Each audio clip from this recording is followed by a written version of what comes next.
بسم اللہ الرحمن الرحیم ایاک نعبد و ایاک نستعین۔ میں آج اپنے ان سارے پاکستانیوں کا شکریہ ادا کرنا چاہتا ہوں کہ جو آج سڑکوں پہ نکلے، جنہوں نے مظاہرے کیے، پروٹیسٹ کیا، ایک الیکشن کمشنر کے ایک جانبدار فیصلے، ایک سازش کا حصہ بن کے، ایک مافیا کا حصہ بن کے اس نے جو فیصلہ کیا آج، اور جس کی وجہ سے میری قوم سڑکوں پہ نکلی، میں سب کا شکریہ ادا کرنا چاہتا ہوں۔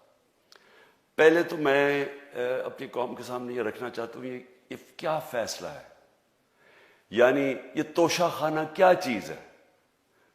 توشہ خانہ وہ ہے کہ جب ملک کا پرائم منسٹر، اس کے وزیر، اس کے آرمی چیف، ان کو جب پریزنٹس ملتے ہیں، جب وہ اقتدار میں ہوتے ہیں، تو جب ان کو تحفے ملتے ہیں، تو یہ جو سارے تحفے ہیں یہ جاتے ہیں توشہ خانہ کے اندر۔ ایک پورا ریکارڈ ادھر قائم کیا جاتا ہے۔ اس توشہ خانہ سے ایک قانون کے تحت آپ فیصلہ کر سکتے ہیں کہ میں ایک آدھی قیمت، ہمارے دور میں آدھی قیمت ہم دے کے ہم وہ خرید سکتے ہیں وہاں سے۔ سارا ریکارڈ اس کا ہے پڑا ہوا ہے توشہ خانہ میں۔ تو یہ جو کیس اس نے کیا ہے، یہ جو کیس کے اوپر فیصلہ دیا ہے، میں آپ ساری قوم کے سامنے اب یہ کہنا چاہتا ہوں کہ جب بھی، اور انشاءاللہ ہم اب جا رہے ہیں عدالت میں آج سب کے سامنے کہنا چاہتا ہوں کہ یہ عدالت کے اندر کیس جائے گا اور اس میں ایک چیز غیر قانونی نہیں نکلے گی، کیونکہ سارا ریکارڈ اویلیبل ہے۔ اور جنہوں نے قانون توڑا ہے، توشہ خانہ کا قانون کس نے توڑا ہے؟ آصف زرداری نے اور نواز شریف نے۔ کیسے توڑا ہے؟ انہوں نے 4 مہنگی گاڑیاں اس توشہ خانہ سے نکالی۔ قانون یہ کہتا ہے کہ آپ گاڑیاں نہیں نکال سکتے، مجھے بھی ملی تھی۔ تو ان کے کیس تو سنے نہیں، ان کے 10 سال سے کیس پڑے ہوئے جو انہوں نے یہ گاڑیاں غیر قانونی طور پہ نکالی تھی۔ اور وہ جو کہ سارے میرے وکیل نے آج قوم کے سامنے بتایا کہ سارا ریکارڈ اویلیبل ہے، اس کے اوپر اس نے یہ فیصلہ کیا۔ تو پہلے تو ہم جائیں گے انشاءاللہ عدالت میں، لیکن میں اس الیکشن کمشنر کے اوپر اپنی قوم کے سامنے اس کا ذرا اصلیت رکھنا چاہتا ہوں۔ یہ وہ آدمی ہے جو پچھلے 2.5 سال سے ہمارے خلاف فیصلے دے رہا ہے۔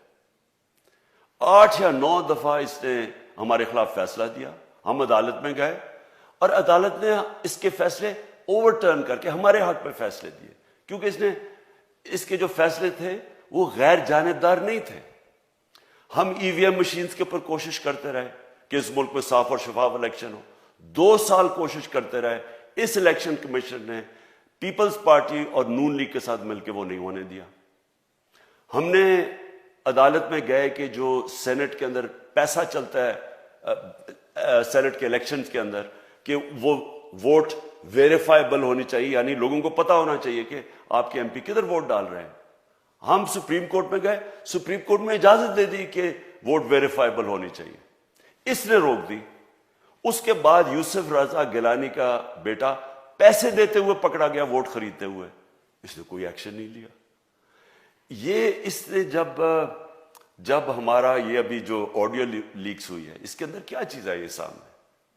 آڈیو لیکس میں یہ سامنے آئی کہ نون لیگ کے ساتھ بیٹھ کے یہ فیصلے کر رہا تھا کہ کون سے حلقے ہمارے کمزور ہیں اور کدھر پی ڈی ایم کی ووٹ جو تھی ہمارے حلقوں سے دگنی تھی۔ اس نے ان کے ساتھ بیٹھ کے فیصلے کیے۔ یہ جو ابھی حال ہی میں الیکشن ہوئے ہیں، اسی الیکشن کمیشن نے، اس نے پہلے بھی جب پنجاب کے بائی الیکشن ہوئے تب بھی پوری الیکشن کمیشن کی مشینری نے ان کی مدد کی، اور اس کے گورنمنٹ بھی پنجاب میں انہی کی تھی، گورنمنٹ کی مشینری نے بھی پوری مدد کی۔ اس کے باوجود دونوں دفعہ یہ الیکشن ہار گئے، اور الیکشن اس لیے ہارے کہ پاکستان کی قوم ان کو ریجیکٹ کر بیٹھی ہے، اور اللہ کا شکر ادا کرتا ہمارے ساتھ کھڑی ہے۔ جب ہماری گورنمنٹ گئی تب سے یہ مافیا کوشش کر رہا ہے کہ تحریک انصاف کو ختم کرنے کی۔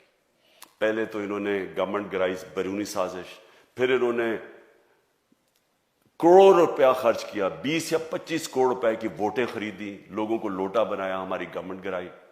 اس کے بعد جب ہم نے مظاہرہ کیا، پرامن مظاہرہ، آئین اور قانون میں رہتے ہوئے، ہمیں آئین اجازت دیتا ہے پرامن احتجاج کرنے کی، ہم نے پرامن احتجاج کرنا تھا۔ انہوں نے جس طرح ایک بیرونی جو آج بھی وہ سائفر اویلیبل ہے جس میں واضح ہے کہ ان کو باہر سے مل کے انہوں نے ایک گورنمنٹ گرائی تھی.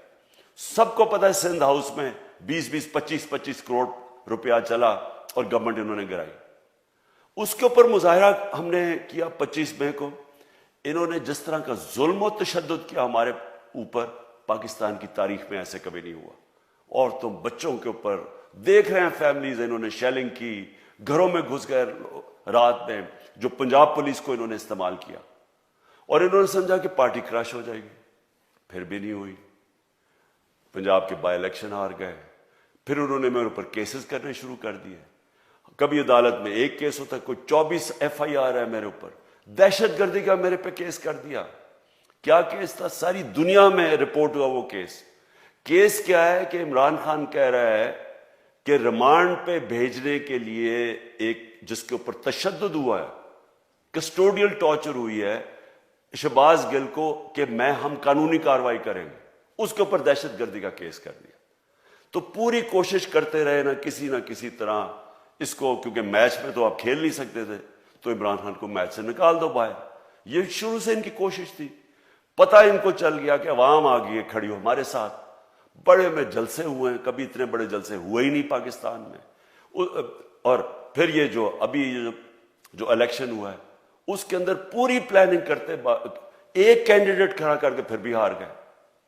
تو یہ مجھے پہلے ہی پتا تھا کہ انہوں نے اس کا رزلٹ کیا آنا ہے. میری ساری پارٹی کو پتا ہے, میں نے ان کو واٹس ایپ کیا, اپنے سارے لوگوں کو بتایا. مجھے کل رات میں نے سب کو بتا دیا کہ اس نے ڈسکوالیفائی کرنا ہے, کیونکہ یہ اس سازش کا حصہ ہے, یہ مافیا کا حصہ ہے. اور مافیا کیا کوشش کر رہی ہے, یہ ذرا ساری قوم سن لو. جو پاکستان کی سب سے بڑی پارٹی ہے, جو فیڈرل پارٹی ہے, باقی پارٹیز تو اب صوبائی پارٹیز رہ گئی ہیں, چھوٹی سکڑ کے ہو گئی ہیں فیملی پارٹیز. جو سارے ملک کے اندر ایک فیڈرل پارٹی ہے, اس کو ختم کرنے کی کوشش کر رہے ہیں.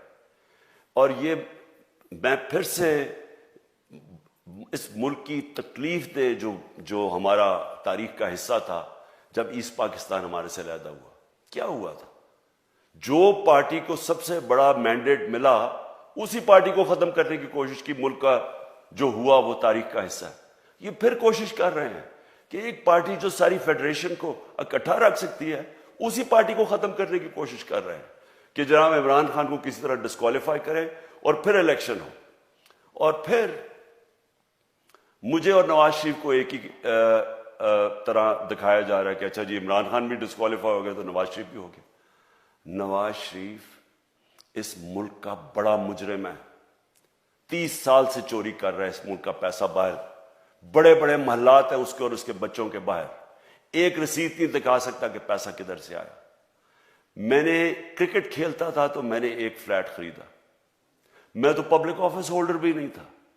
34-35 سال پہلے میں نے فلیٹ خریدا جب کرکٹ کھیلتا تھا. اس کے باوجود میں نے 8 مہینے عدالت کے اندر ایک ایک رسید بتائی کہ مجھے کدھر سے انکم آئی, کدھر سے آمدنی آئی, اور باہر سے حلال کے پیسے کی جو میں نے جو خرچہ جو خریدا فلیٹ, اس کو جب بیچا بینک کے تھرو پاکستان میں پیسہ لے کے آیا, اپنے ملک میں پیسہ لے کے آیا. اس کی بھی منی ٹریل تھی. عدالت نے مجھے صادق اور امین کا, اور مجھے مقابلہ اس آدمی سے کر رہے ہیں جو اربوں روپے کی پراپرٹیز لے کے بیٹھا ہوا ہے. کبھی کوئی جھوٹ بولتا ہے کہ جی مجھے قطری کھاد کے جی قطری نے پیسے دے دیے, کبھی وہ کہتا ہے یہ ہے وہ ذرائع وہ فیل ہو جاتا ہے. وہ بیٹی کہتی ہے میرے لندن تو چھوڑو پاکستان میں کوئی پراپرٹی نہیں ہے, اور پھر پراپرٹی نکلا. یعنی جو بتا ہی نہیں سکتے کہ اس ملک سے باہر اربوں روپے کی پراپرٹیز ہے, اور اس کو اور میرے ساتھ کر رہے ہیں کہ جی آپ دونوں ڈسکوالیفائی ہو گئے. اور جو سب سے شرمناک چیز کیا ہے کہ جس آدمی کی ساری پراپرٹی سب پاکستان سب ڈکلیئرڈ اپنے نام پہ, اس کو ڈسکوالیفائی کر رہے ہیں, اور یعنی میچ سے باہر رکھنے کی کوشش کر رہے ہیں. اور کن کو اس ملک میں بچایا جا رہا ہے؟ اس ملک کے بڑے بڑے مجرم جن کے